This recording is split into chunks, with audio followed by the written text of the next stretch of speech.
Welcome to Tripura Info News Update. এসএমএতে আক্রান্ত ২২ মাসের শিশু মনুশ্রী চৌধুরীর চিকিৎসার জন্য সিপিআইএমের যুব সংগঠন ডিওয়াইএফআই সংগৃহীত আর্থিক সহায়তা তার বাবা ধ্রুব চৌধুরীর হাতে তুলে দিয়েছে। আগামীকাল মনুশ্রীকে চিকিৎসার জন্য দিল্লির এইমসে নিয়ে যাওয়া হবে। ডিওয়াইএফআই নেতারা আরও বৃহত্তর তহবিল গঠনে সকলের সহযোগিতা কামনা করেছেন। শিশু বিশেষজ্ঞ ডক্টর এস দত্ত জানান, এসএমএর চিকিৎসা অত্যন্ত ব্যয়বহুল এবং দীর্ঘমেয়াদী। তিনি মনুশ্রীর জীবন বাঁচাতে দ্রুত সরকারি সহায়তার প্রয়োজনীয়তার ওপরও জোর দেন।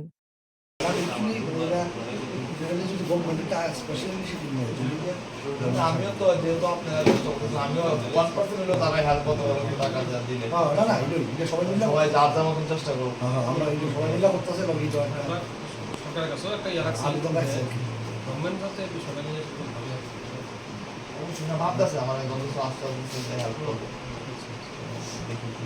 আমরা ওই জি ওয়াইফাই তরফ থেকে একটা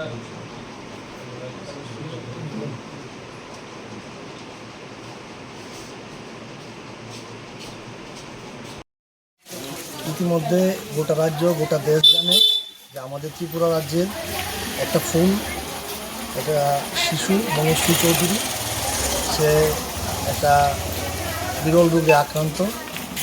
তার চিকিৎসার জন্য যে প্রক্রিয়া এর জন্য একটা অনেক বড় অর্থের প্রয়োজন। এই সময়ে আমরা দেখছি যে গোটা রাজ্যের গোটা দেশের মানুষ এগিয়ে এসেছেন। অনেকে ধর্ম বর্ণ জাত দলমত নির্বিশেষে সকলে মিলে যার যতটুকু সাধ্য মানুষ এগিয়ে এসেছেন। এই যে বিষয়টা দেখে আমাদের কাছে মনে হচ্ছে যে ওই যে একটা ভাবনা মানুষের জন্য জীবনের জন্য, এই বিষয়টা এই মানবিকতাটা আজকে গোটা রাজ্য গোটা দেশের মানুষ দেখাচ্ছে। মানুষ চেষ্টা করছে, ইতিমধ্যে কিছুটা অর্থ মানুষ ক্রাউড ফান্ডিংয়ের মাধ্যমে করেছে। মূল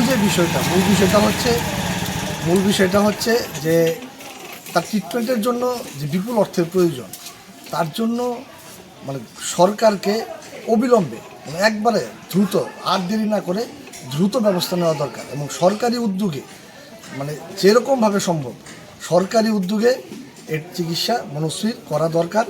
এবং গোটা ত্রিপুরা রাজ্যের মানুষ, আমরা ভারতের গণতান্ত্রিক যুব ফেডারেশন ত্রিপুরা রাজ্য কমিটি, আমরা চাইছি যে মনুশ্রী যে হাসিটা, সেই হাসিটা আরও দারুণভাবে ফুটুক, মনুশ্রী আরও বড় হোক, তার দীর্ঘায়ু তার সুস্বাস্থ্য আমরা কামনা করছি।